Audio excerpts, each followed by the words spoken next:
Exercise 3.6 में question number 2 का third number का क्वेश्चन, लास्ट क्वेश्चन है, बहुत ही इंपॉर्टेंट क्वेश्चन है। ठीक है ना, समझ में आ रहा है?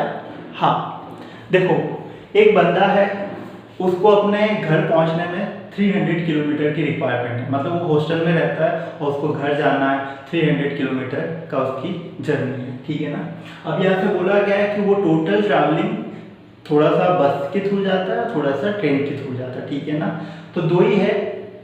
हाँ, तो मैंने यहाँ पर क्या सपोज किया कि ट्रेन की जो स्पीड है वो x किलोमीटर पर आवर है ना, मैंने ये अज्यूम किया, और बस की जो स्पीड है वो y किलोमीटर पर आवर है। ठीक है, टोटल उसके घर तक पहुंचने का डिस्टेंस क्या है? 300 किलोमीटर। ठीक है ना, यहाँ तक तो आपको समझ में आ गया।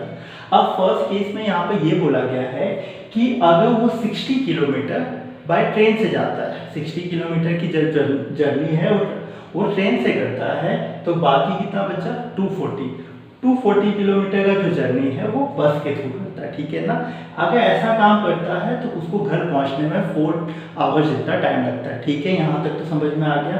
देखो मैंने सपोज किया है कि ट्रेन की स्पीड x है और बस की स्पीड y है, और उसके हॉस्टल से उसके घर तक का जो डिस्टेंस है वो 300 किलोमीटर है। ठीक है, हाँ, फिर फर्स्ट केस में क्या बोला है कि वो 60 किलोमीटर ट्रेन से जाता है और 240 किलोमीटर बस से जाता है। ठीक है, हाँ, तो ऐसा करता है तो वो घर कितने टाइम पर पहुंच जाता है? 4 आवर्स में वो घर पहुंच जाता है।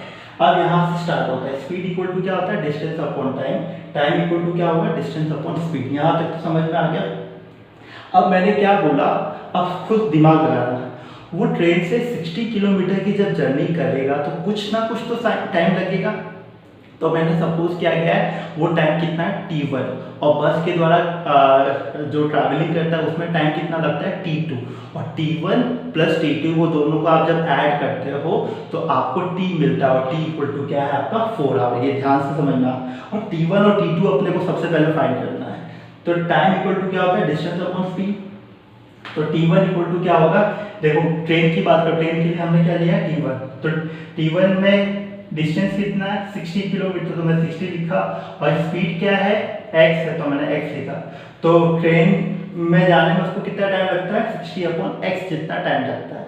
ठीक है ना, अगर मैं बस की बात करूँ तो बस के लिए मैंने टाइम क्या कंसीडर किया? T2 किया है, तो T2 इक्वल टू क्या होगा? कितना डिस्टेंस कवर किया है? 240, और स्पीड क्या है? y, तो 240/y। तो अब सेकेंड क्या है? T1 plus T2 equal to T, total time को आप कंबाइन करोगे तो आपको क्या मिलेगा? T मिलेगा, और T आपका क्या? 4 आवर्स। तो T1 आपका क्या है? 60/x, और T2 आया क्या? 240/x। यहाँ तक समझ में आ गया। तो 60/x plus 240/y equal to क्या मैं लिखूंगा? 4 लिखूंगा। यहाँ तक समझ में आ गया। अब बस वही 1/x को u मान लो, 1/y को v मान लो। क्यों मानते हो आपको बहुत सारे एक्सरसाइज में मैंने एक्सप्लेन कर लिया है। तो ये हो गया 16u plus 240v equal to क्या हो गया? 4। अगर इसमें से मैं 4 कॉमन निकालता हूं तो 4 कॉमन निकालता हूं, 4 कॉमन निकालता हूं तो 15u plus 60v equal to क्या आएगा? 1 आएगा। ठीक है ना, अब ये फर्स्ट केस में फर्स्ट इक्वेशन बन गया। अब हम सेकेंड केस की बात करते हैं।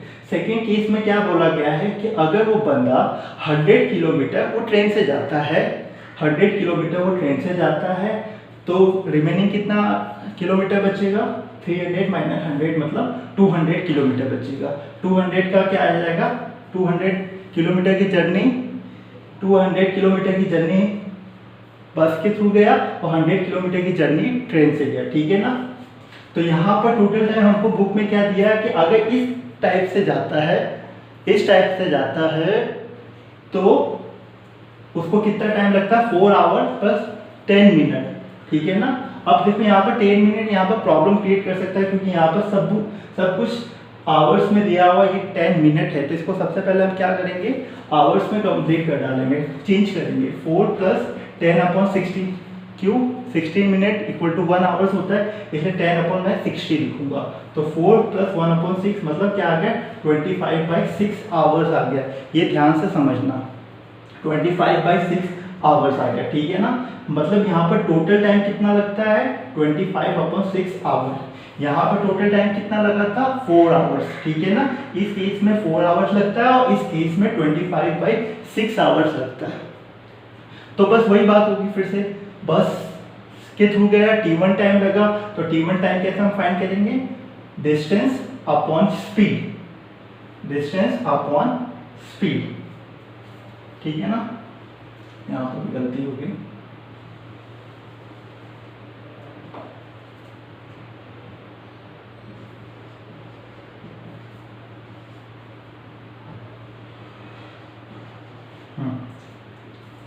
हाँ ट्रेन के लिए आपको क्या टाइम कंसीडर किया t1, तो t1 इक्वल टू क्या होगा 100/x, 100 क्या है डिस्टेंस, x क्या है उसकी स्पीड, देखा 100/x। अगर बस की बात करें तो उसमें कितना टाइम लगता है t2 टाइम लगता है, और बस में कितना डिस्टेंस ट्रैवल किया 200, और स्पीड क्या है उसकी y, तो 200/y। और इन दोनों को टाइम को अगर मैं ऐड करूंगा तो मुझे टोटल टाइम कितना मिलेगा 25/6 आवर। तो t1 + t2 equal to t 100/x + 200y equal to 25/6। तो यहाँ पर 1/x इक्वल टू क्या लेना है, u लेना है, तो 100u + 200v इक्वल टू 25/6। अब u + 2v इक्वल टू क्या होगा, इसमें से 100 मैंने क्या किया कॉमन ले लिया, तो 25/6 × 100 u + 2v। अब देखो यहाँ पर 25 और 100 है, कैंसिल आउट हो जाएगा, तो क्या आएगा 25 4 सा 100 होता है, तो 4 और 6 से मल्टीप्लाई करोगे तो क्या आएगा 24, तो 24u + 48v इक्वल टू 1। ये फर्स्ट इक्वेशन बना, ये हुआ सेकंड इक्वेशन। अब फर्स्ट इक्वेशन और सेकंड इक्वेशन को आप सॉल्व करते हो, कैसे सॉल्व करोगे, आप अभी तक सीख चुके हो। 15u + 16v इक्वल टू 1, इस इक्वेशन को मैंने 8 से मल्टीप्लाई किया और सेकंड इक्वेशन को मैंने 5 से मल्टीप्लाई किया। क्यों मल्टीप्लाई किया, क्योंकि मुझे एक वेरिएबल्स को क्या करना है कैंसिल आउट करना है। तो 120u + 480v इक्वल टू 8, और सेकेंड इक्वेशन में क्या आएगा 120u + 240v equal to 5। 120u ये सब कैंसिल आउट हो जाएगा, यहाँ पे क्या आएगा 240v इक्वल टू 3, तो v इक्वल टू क्या आएगा 3/240, तो v इक्वल टू क्या आ गया 1/80। ये बात समझ में आ गई। इक्वेशन को बस सॉल्व किया है, अब बस v की वैल्यू फर्स्ट है सेकेंड इक्वेशन में आप डाल दो। 15u + 16v इक्वल टू क्या है 1, तो 15u प्लस अब v की वैल्यू क्या है 1/80, तो 60/80 इसको मैं कैंसिल आउट करूंगा तो क्या आएगा 3/4 equal to 1। 15u equal to क्या आएगा 1 - 3/4, तो क्या आंसर आएगा 4 - 3/4 मतलब 1/4 आ गया।